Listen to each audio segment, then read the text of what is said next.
चला बघूया आता मार्केटमध्ये आपल्याला उद्या कशा पद्धतीने वर्किंग करायचं आणि उद्या मार्केट कसं राहू शकेल. तर एक्झॅक्टली बघा मार्केटमध्ये जो पण अप ट्रेंड चालू झालेला आहे, हा अप ट्रेंड आपण मागच्या वीकमध्ये डिस्कशन केला होता की मार्केट अप साईडलाच मुवमेंट देऊ शकतं.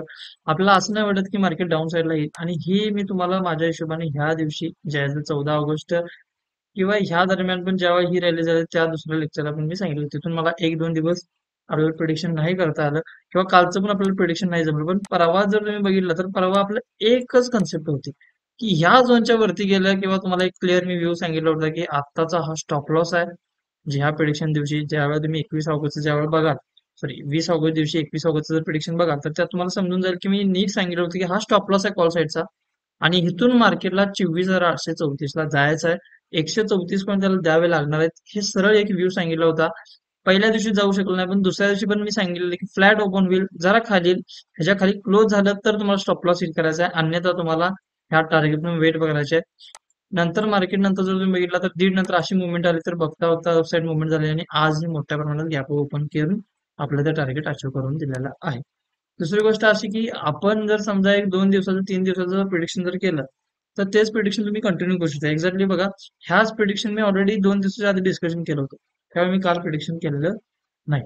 आता उरला प्रश्न उद्याचा. समजा मी उद्याचा आपण जर प्रिडिक्शन चांगलं जर केलं तर त्याच्या पुढचा जो भाग आहे तो आहे ते आजचं प्रिडिक्शन तुम्ही कंटिन्यू 2 दिवस 3 दिवस जर फॉलो केलं तरी पण चालू शकतं. ओके. तर एक्झॅक्टली बघा मार्केट आज ह्या ठिकाणी थांबलेलं आहे. समजून जरा जर फ्लॅट ओपन झालं तर आहे तसं फुटला आपण वर्किंग करणार आहोत. मार्केटनं पहिल्यांदा ब्रेक केलेला आहे आणि आपली इथं कंडिशन होती ही कंडिशन ह्या साईडला होती. इथून आपल्याला फक्त पुढला विचार करायचा होता. ऑलमोस्ट पहिलं टार्गेट त्यांना अचीव्ह करायला पाहिजे. पहिलं टार्गेट तर आज अचीव्ह करू शकलं नाही. पण उद्या फ्लॅट ओपन होऊन किंवा गॅपडाऊन ओपन होऊन जरासं टार्गेट अचीव्ह करू शकतं. समजा तसं न होता एकदमच ह्या ठिकाणी ओपन झालं तर एक तर हा स्टॉप लॉस हिट होऊ द्यायचा. जर स्टॉप लॉस हिट झाला मग त्यानंतर तुम्ही कॉलला बसा.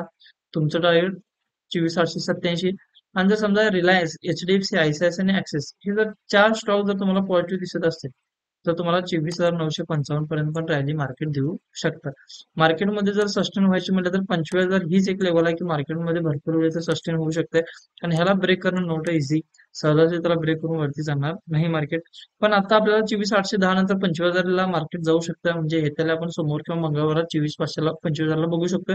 पण उद्या सेन्सेक्सची एक्सपायरी आहे आणि सेन्सेक्सच्या एक्सपायरी दिवशी पण मार्केटने जर गॅप ओपन करून जर वरती आउटसाईडला मुवमेंट दिली तर सेन्सेक्सच्या प्रेशरनं निफ्टी पण आउटसाईडला जाऊ शकतो. त्याच्यानंतर आपण बघूया बँक निफ्टीमध्ये कशा पद्धतीने वर्किंग करायचं आणि बँक निफ्टी कसं राहू शकतं. तर एक्झॅक्टली बँक निफ्टीमध्ये बघा फर्स्ट मी सांगितलं होतं की इथून जर कन्वर्ट करायचं म्हटलं तर पहिलं टार्गेट बँक निफ्टीचं 51,008 येणार, 51,018 येणार. तसं मार्केटनं गॅप अप केलं, खाली आलं आणि जसं आपली ती कंडिशन होती की ह्याच्यावरती कॉलला जाणार आणि तिथूनच मार्केटने कॉलला कन्वर्ट केला आणि आपलं टार्गेट त्यानं अचीव्ह करून दिलेलं आहे. सेकंड टार्गेट त्यांना अचीव्ह केलं नाही. मग सेकंड टार्गेट अचीव्ह करण्यासाठी मार्केट फ्लॅट किंवा गॅप अप होण्याचे चान्सेस इथं दिसते. पण निफ्टीमध्ये आपण जर व्ह्यू बघितला तर निफ्टी पुट साईडला कन्वर्ट केला आणि पुट साईडला त्याचं पहिलं पण टार्गेट त्यांना अचीव्ह केलेलं नाही. जर निफ्टी फ्लॅट झालं तर कुठं ना कुठं बँक निफ्टी फ्लॅट होणार म्हणजे सगळं डिपेंड निफ्टीवर आहे. जर निफ्टी फ्लॅट किंवा गॅप डाऊन झालं तर बँक निफ्टी पण होणार. बँक निफ्टीमध्ये सेकंड टार्गेट जाण्यासाठी म्हणजे शक्यता कमी आहे. उद्या आपण ओपनिंगवर ठरवू की मार्केट इथे जाऊ शकतो किंवा नाही. जर समजा ह्या लेवलला क्रॉस केलं तर तुम्हाला ह्या दरम्यान जरा बऱ्यापैकी जरा ट्रेडिंगला अवॉइड करायच्या. सगळ्यात बेस्ट वे 51,352च्या वर त्याच्यावरती तुम्हाला चांगली मुवमेंट दिसून येऊ शकते. ओके. अशाच प्रिडिक्शनसाठी आपल्याला फॉलो करा, बेल आयकॉनला क्लिक करा आणि आपल्या चॅनलला सबस्क्राईब करा. आणि जर तुम्हाला हे सपोर्ट आणि रेग्युलर शिकायचं असेल तर आपली फ्री वेबिनार म्हणजे फ्री बेसिक वेबिनार आपला 24 तारखेला आहे. 24 तारखेला 7 वाजता आहे. 7 ते आपलं 10 वाजेपर्यंत वेबिनार चालू राहणार आहे. तुम्ही याला जर जॉईन करायचं असेल किंवा शेअर मार्केट म्हणजे काय शिकायचं असेल तर तुम्ही नक्की जॉईन करा. थँक्यू.